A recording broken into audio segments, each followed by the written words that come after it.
Here's my Bubbas. Here I am. Okay, so today we have the pleasure of talking with this beautiful woman that I've had the pleasure to know since I was 19 and she was 18. So That's right. we have been like the tide, we come together, we move apart, but here we are, and we've both been through a lot of trauma in our lives, and we've had each other to hold hands throughout this whole process. Uh, Yes. but this beautiful woman named Bubba,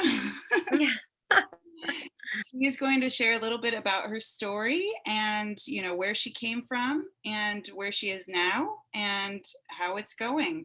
I will say from my experience, I've been able to watch her grow and sprout, and I'm so very proud of her and how well she's doing and how she's overcome so much trauma and turmoil and all sorts of things. But she can tell you a little bit about her story. So, Aw. little Thank Bubba, you so much for having me. of course, I love you. Oh, I love you too. We do. We had such parallel lives, and you've been a sounding board for me.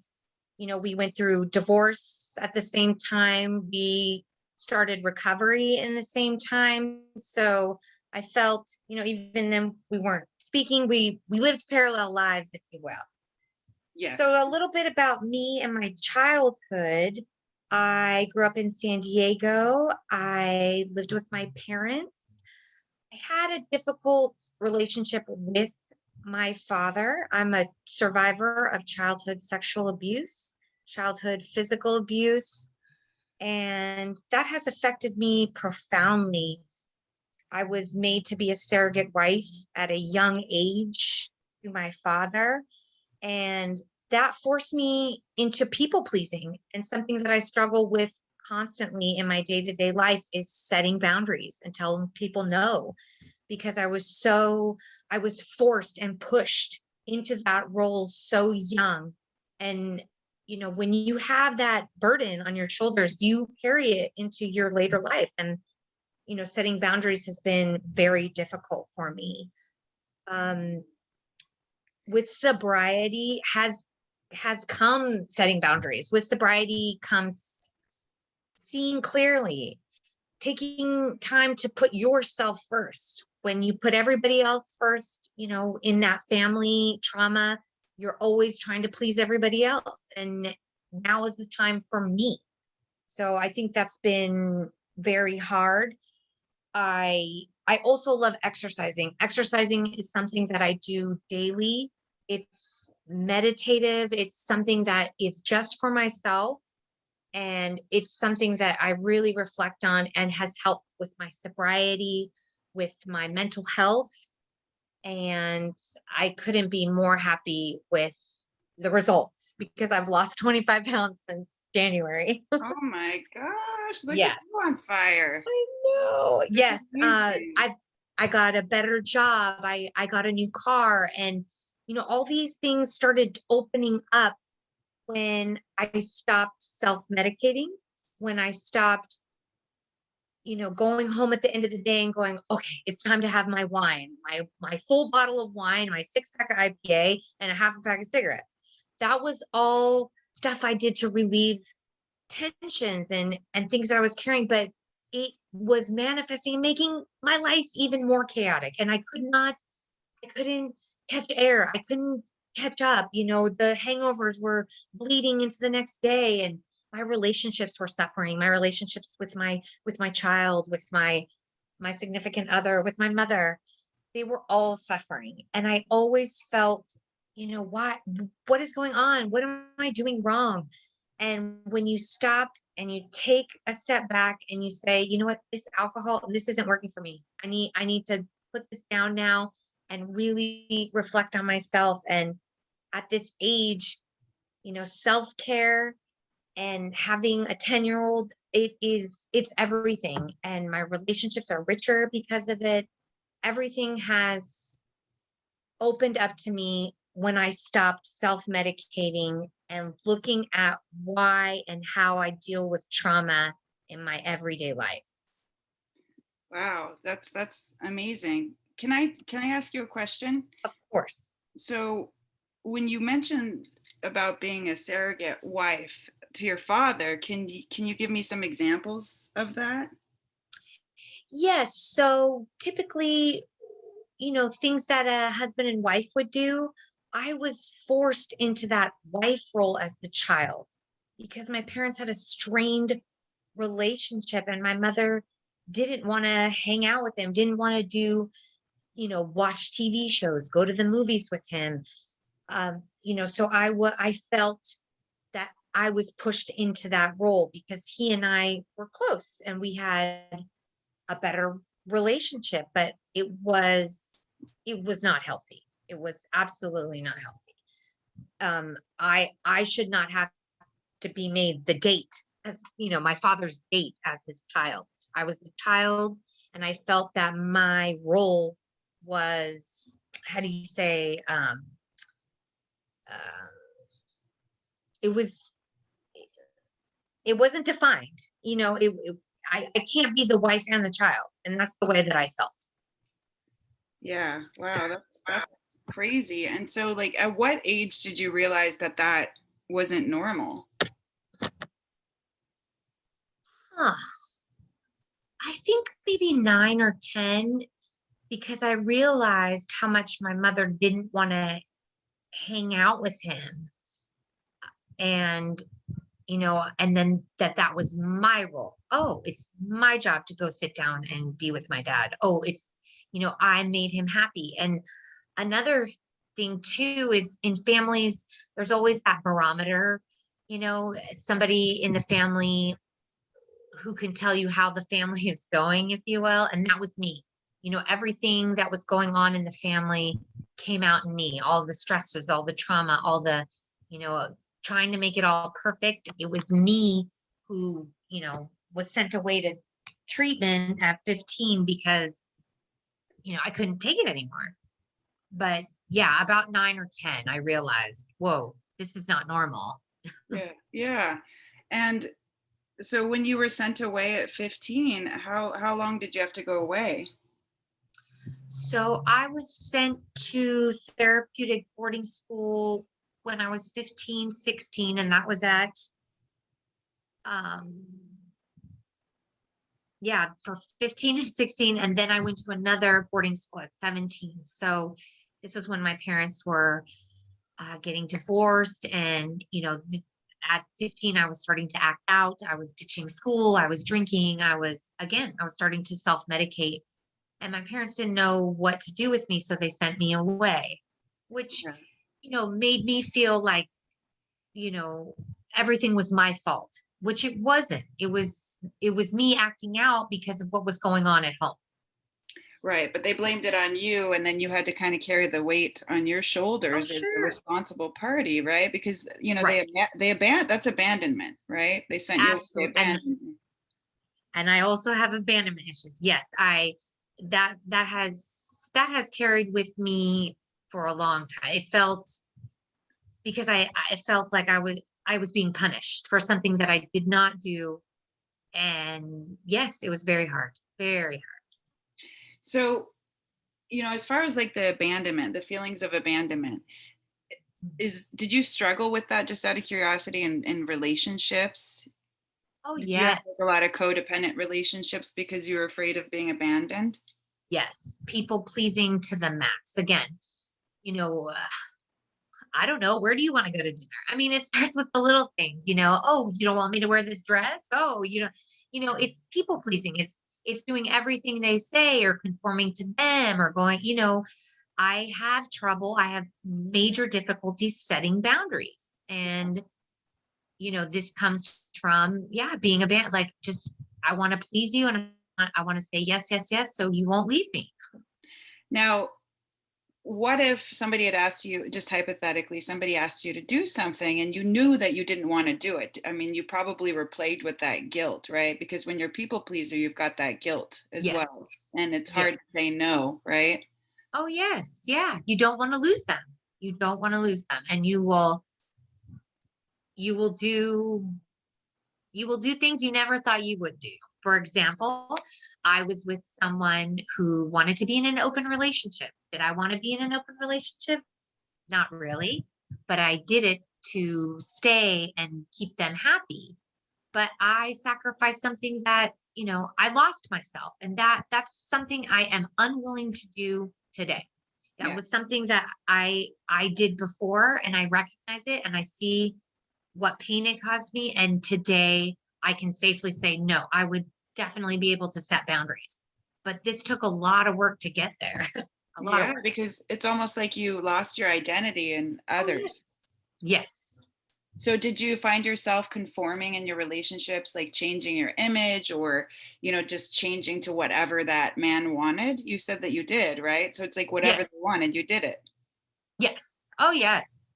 Yeah. Definitely. And so where is the point? I'd like to know at what point did you say, you know what, I'm sick of this people pleasing shit. I'm Yeah. not going to do this anymore. I've had enough. Was there like a rock bottom or like what led you to that? Definitely getting sober. So right now I am a year and a half sober, and it was in the beginning 6 months of sobriety.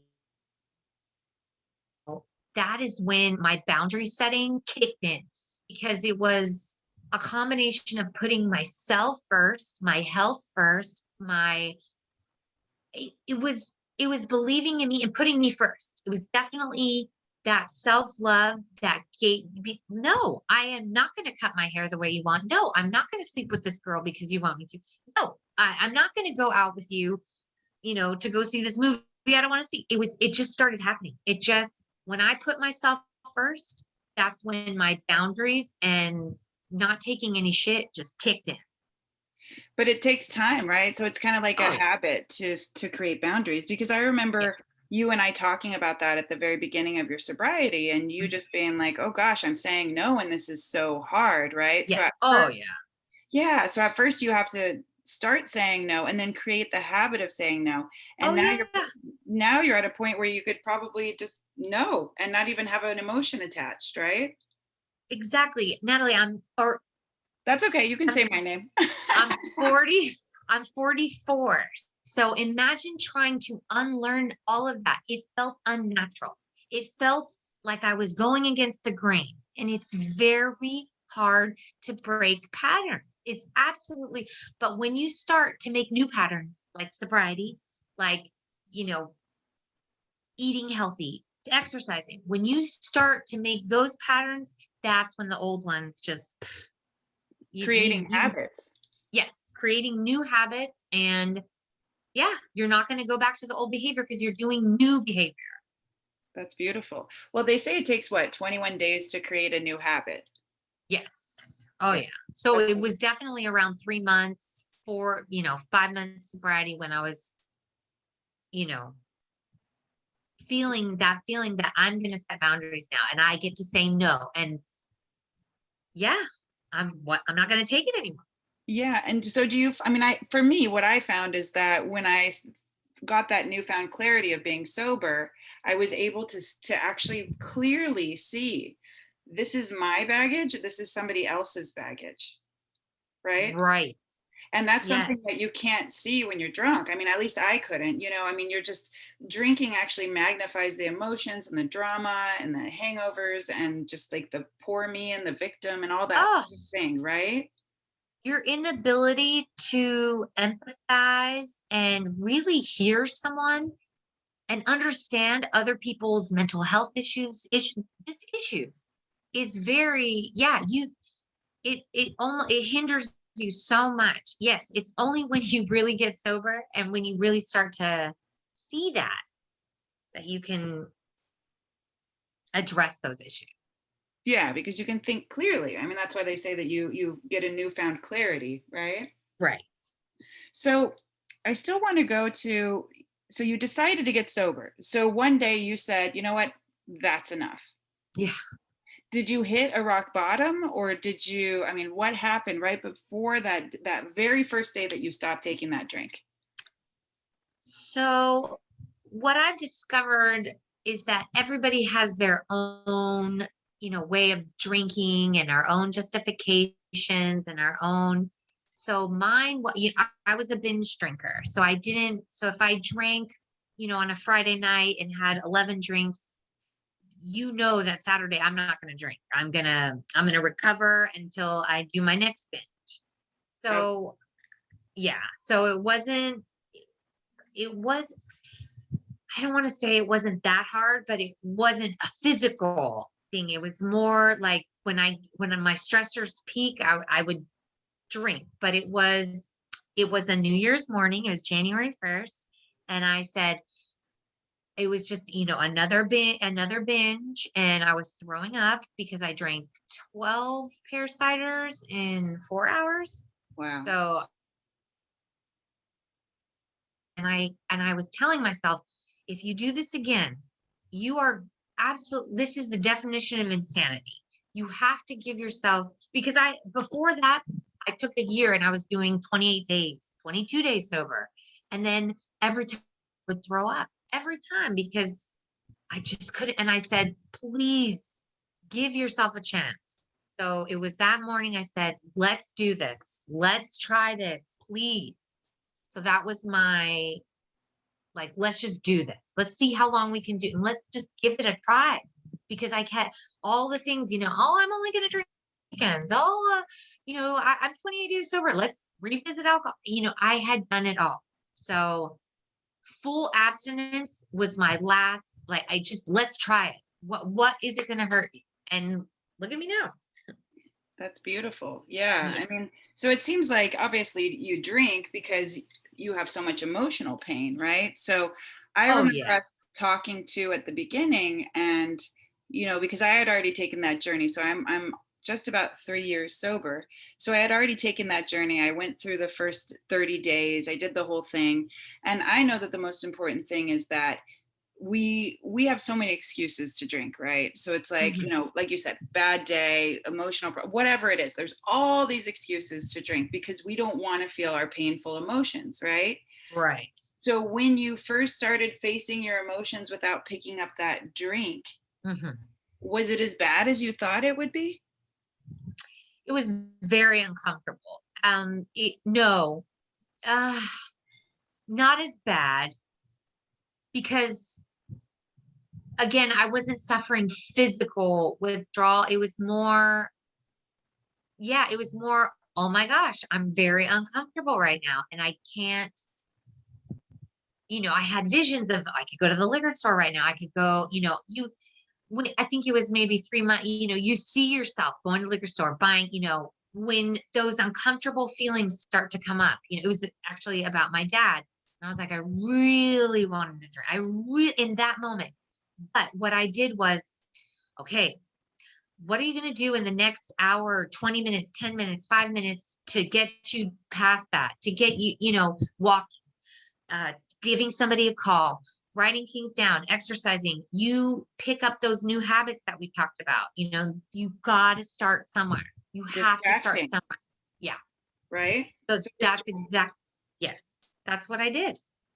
that's beautiful. Yeah, I mean definitely the diversionary tactics or whatever you call that, that definitely works. And um, and I'm so proud of you for dealing with your emotions as they come up. I mean, I already know that you're very emotional, just like I'm extremely emotional. And Yes. emotions are beautiful, right? And I think a Oh, lot of yes. the times we're more afraid. What I've noticed is we're more afraid of feeling the pain of the emotion, right? We think that we're Right. not going to be able to handle it. And what I've found is it's kind of like you're training yourself. So the more that you face these painful emotions head on, you feel them, you go through them, you cry, you throw up, you scream, you get angry, you Right. exercise, whatever. You get past it. And then when you get past it, you're like, wow, it's kind of like you take a step up. And then Right. each time that you learn how to handle your emotions, you get stronger at being able to deal with them, right? Yes. Each time. Yes. But you need the courage to go through the muck. You need the courage to feel those hard feelings, and it's scary and it's painful. And I wish I could help everybody just get through that, to be on the other side. Exactly. Yeah. And I feel like it just, like you said, I think the 3 month mark, that definitely makes sense. I think that, if somebody decides to take the journey to sobriety, I mean, that's why they have AA.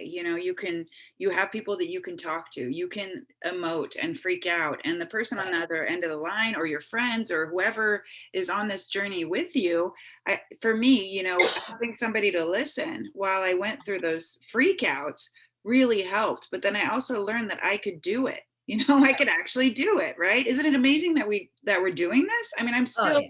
I'm still shocked. Sometimes I'm like, wow, I can't believe that I'm doing this. I feel like me, I don't know when you started drugs and alcohol, but I started drinking at 12, and I was doing drugs at 13. So I started young. I was a mess, and so I didn't know what life was without drugs or alcohol.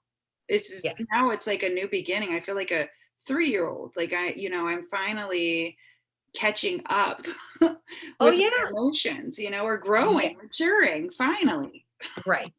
All of this has just been, and that's why I want to talk and I want to help people and I want to normalize sobriety, and the more vocal we are, maybe we could help somebody who was suffering like we were. And it's okay. It's okay to cry. It's okay to be sensitive and just, and I think a lot of the smartest, most sensitive people drink because their emotion, they're fragile inside, and we need to have more empaths. We need to have more people that care.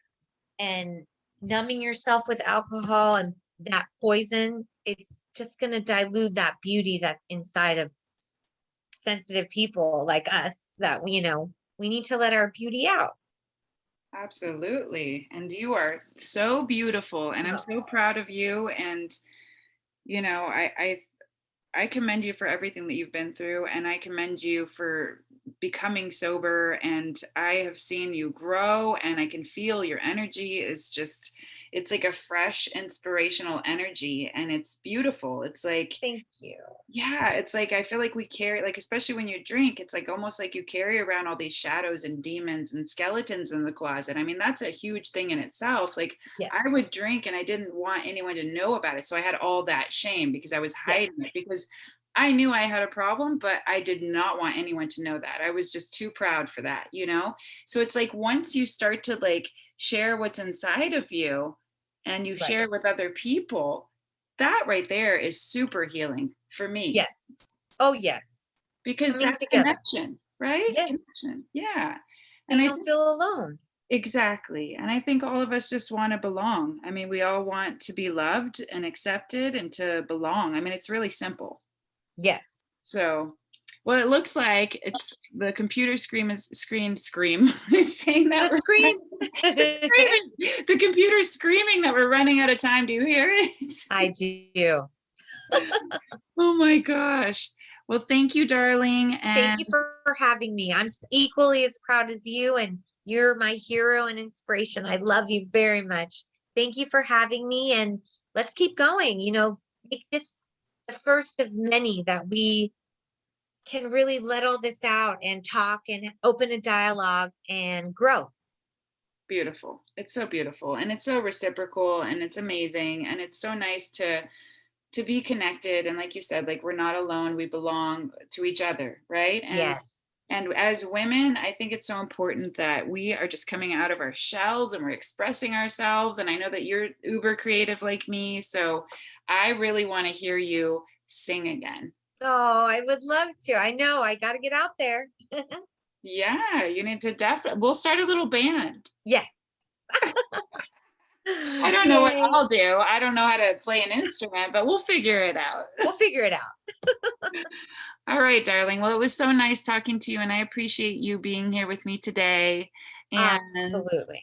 yeah, and then I'm going to talk to you soon, and then we'll see who else we can get. And I'm thinking maybe in the future what we could do is like maybe a live women's empowerment meeting where there's a few women all talking at once, and kind of see how that goes too. Definitely. Yes, am. I'm game.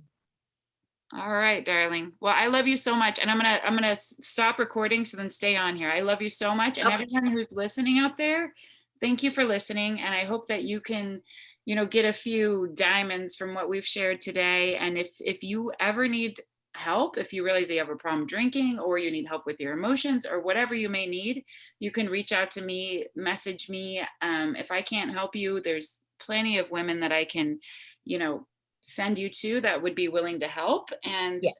you know, this beautiful woman and we can both attest that clarity, sobriety, facing your emotions head on, healing, making the intention to heal is a new beginning to life. And it's Yes. amazing. So we feel this feeling and we want you to feel it too. So Yes. let us know if we can do anything to help. All right. I love all of you who are listening, and I love you, my beautiful woman. And I'm I going to love you. stop recording. All right. Okay. All right. Okay.